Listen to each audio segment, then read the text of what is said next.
Have you seen this? Just the absolutely wild video of a terrifying encounter inside Yellowstone National Park. The entire episode happened in a matter of seconds. You have a 65-year-old grandfather who was walking with his 13-year-old grandson through the Bridge Bay campground last Friday when an agitated bison suddenly charged. The video shows the pair trying to run for cover behind a cluster of trees, but the bison chases the man down, catches him, and launches him about 8 feet into the air before standing over him. Now, this victim, Carl McDaniel of Washington State, broke his femur in 4 places, had to undergo surgery. The big picture is he's alive. He remarkably survived what could have been a far more deadlier attack. And by the way, his young grandson was not hurt in this as well.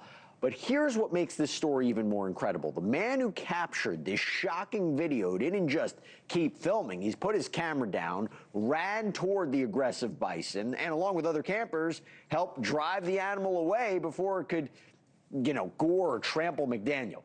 That hero photographer, Mike MacLeod, joins me right now. Thanks so much for taking the time, and thank you for not doing what we see half the people on social media do, just continue to film while a tragedy's occurring. So thank you for doing that.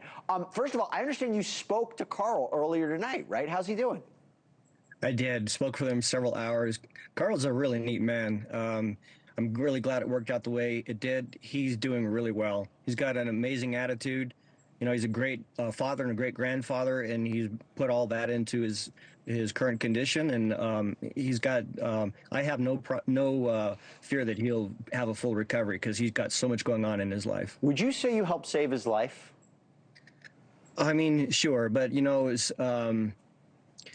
someone just needed to distract that bison, and so I started it, and I started yelling for other campers. And I'm 5'5" and 140 pounds. I'm sure I did not intimidate that bison, but maybe all the men running behind me did.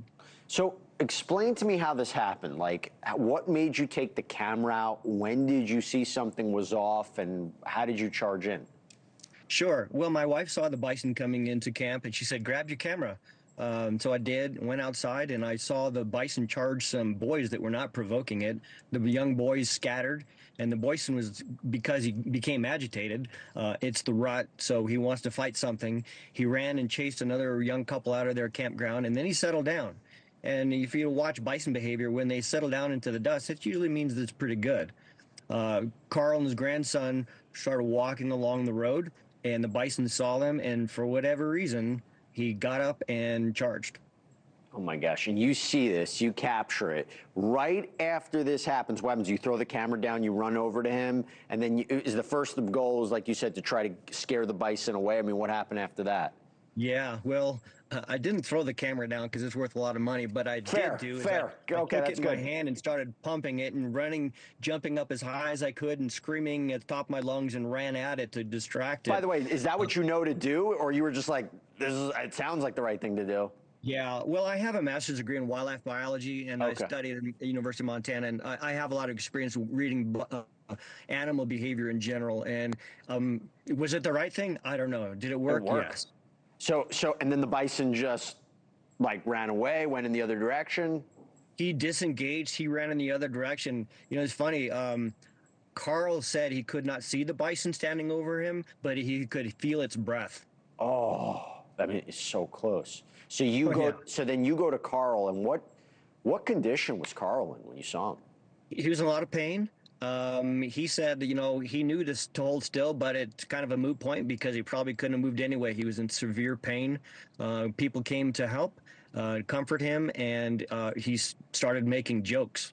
He started making jokes after all this? Yeah. Well, I mean, right after he asked if his grandson was okay, and then he started making jokes. He's just that kind of person. And the grandson was okay. I mean, 13 years old, seeing this incredibly traumatic. What was going on with him?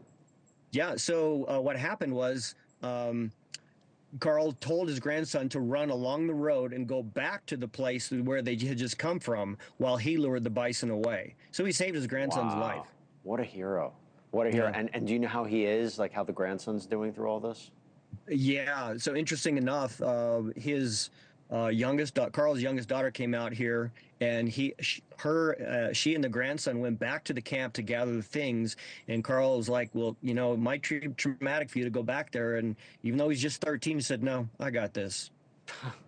Unbelievable. And while they were there, interesting enough, they paced off the different distance between the bison's original location and where they were standing, and it was 125 yards, That, which is that, the Park Service says 25 yards, so they That- were well away. That's crazy. I mean, look, you said it yourself. You've been around a lot of wild animals. You've studied this. For anyone who isn't familiar with this, for anyone visiting Yellowstone this summer, for anyone who finds themselves in this kind of environment, what's the biggest lesson? Like, what's the takeaway from all this, from what you witnessed? Because people are like, oh, I think this is, a hippo, a bison, cute animals, right? But there's a danger there. I mean, what's the lesson? Yeah, Carl and I talked quite a bit about that, and we both agreed that the Park Service has their guidelines and suggestions, but when you get here, you see other people doing certain things, and then you see maybe the campground host doing certain things. And the bottom line is you're responsible for your own safety, and don't rely on someone else's judgment to allow you to make poor judgments. Listen, Mike, you're way too humble, so I'm going to say this for you. You saved this guy's life, and I think you're a real hero, and I think it's incredibly brave what you did. I please extend our best wishes and well wishes and quick recovery to Carl, but thank you so much for coming on and sharing this story. It's really unbelievable. Well, thanks for telling Carl's story. It's important to get out there. You got it. Thank you so much, sir. Take care of yourself. Thank you for watching. Subscribe below and download our NewsNation app right now on your phone, and you will get fact-based, unbiased news for all Americans.